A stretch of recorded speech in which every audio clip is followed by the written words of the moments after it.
Stalin knew he had another secret disinformation weapon in his arsenal, a tactic called framing. Many believe that the worst damage from Soviet intelligence operations against the West has been the theft of highly classified secrets. In actuality, the worst and often irreparable damage done to the free world has been caused by the Kremlin's disinformation operations, designed to change the past. In KGB jargon, changing people's pasts was called framing, and it was a highly classified disinformation specialty. Both Lenin and Stalin successfully purged millions of rivals, opponents, and uncooperative citizens by framing them as traitors or Zionist spies. In 1945, Stalin decided to use his disinformation machine to take control of Eastern Europe. Nazi sympathizers were considered the most vile people at that time, and to be framed as such meant to be ostracized, arrested, or to be sentenced to death. Stalin used this black art of framing on numerous innocents. I saw as Romania's heroic King Michael was framed as a Nazi collaborator and Western spy and forced to abdicate.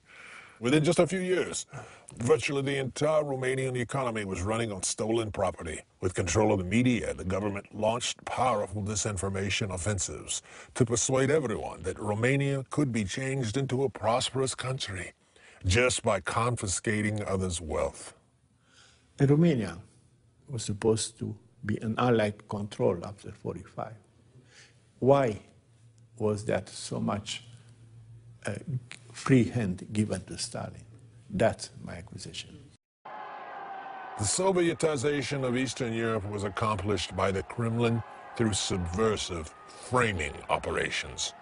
All the initial leaders of the Eastern European countries were absolute nobodies, some even criminals, but all swore loyalty to the Kremlin's religion, Marxism, Leninism, Stalinism.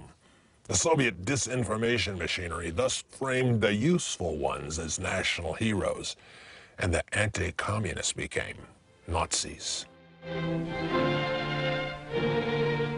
Huge crowds such as these shown here gather in the square before St. Peter's in Rome, where His Holiness Pope Pius XII speaks to them.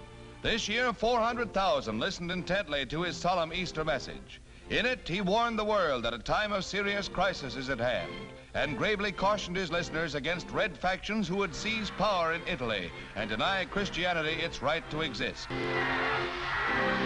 He despised the notion of communism, and he despised the notion of godless countries. And so he was the enemy, the supreme enemy. He knew what communism meant, and it brought the church to its knees wherever it was, brought people to their knees. For Stalin's plan to succeed, he knew he must destroy one of his greatest enemies. The church within those countries was his next target. The war between communism and the Catholic Church is almost as old as communism itself. In Russia, Lenin killed thousands of priests and closed most churches to make Marxism-Leninism the country's sole religion. Most Americans and most people in the Western world do not understand what communism is about. Communism is first, way before economic system, is a religion. It has a God, his name is Lenin.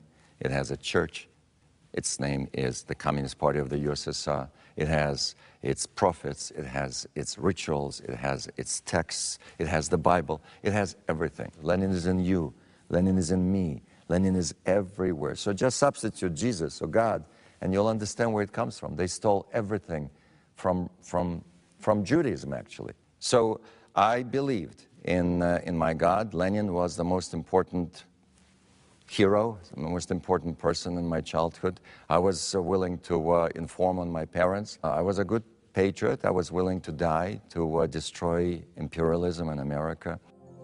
On June 3, 1945, Radio Moscow proclaimed that the leader of the Catholic Church, Pope Pius XII, had been Hitler's pope, insinuating that he had been an ally of the Nazis during World War II. This was the first salvo of a calculated operation designed to smear the reigning pope in the eyes of the world. Radio Moscow's insinuation fell flat as a pancake. Churchill called him the greatest man of our time, and Albert Einstein wrote, "Before I had not been interested in the church, but today I felt a great admiration for the church, which alone has had the courage to stand against the Hitlerian onslaught on liberty." In the 1960s, the Kremlin tried again with a new generation. Central to that framing effort, codenamed Operation Seat 12, was the 1963 theatrical play The Deputy, written by the leftist German playwright Rolf Hackut.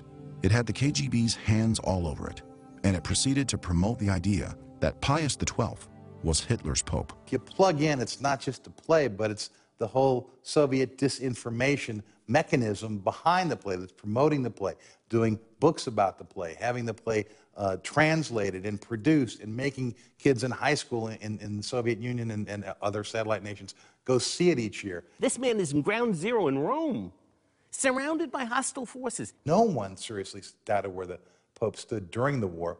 This all came up afterwards, after the Soviet plot came in, beginning in 1963 with the play of The Deputy. They used the network of the Roman Catholic Church to save Jewish lives.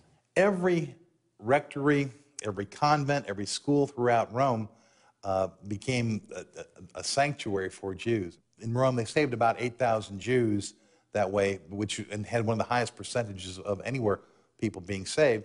There are a lot of testimony from Jewish people who say, you know, I was there, or my relatives were there. The Concordat that was signed with Germany enabled the church to save converted Jews.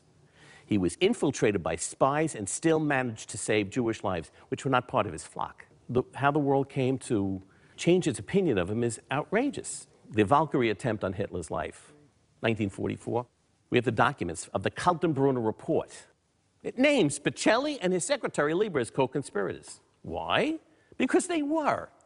They actually said that they would not interfere to negotiate a peace unless Hitler was dead. He was hailed at the liberation of Rome, at the end of the war, at the time of his death in 1958. There are letters that the Holy See was inundated with letters and tributes and thanks and stuff, and everyone, and that's 1958. By 1963, he's a villain. How does that happen?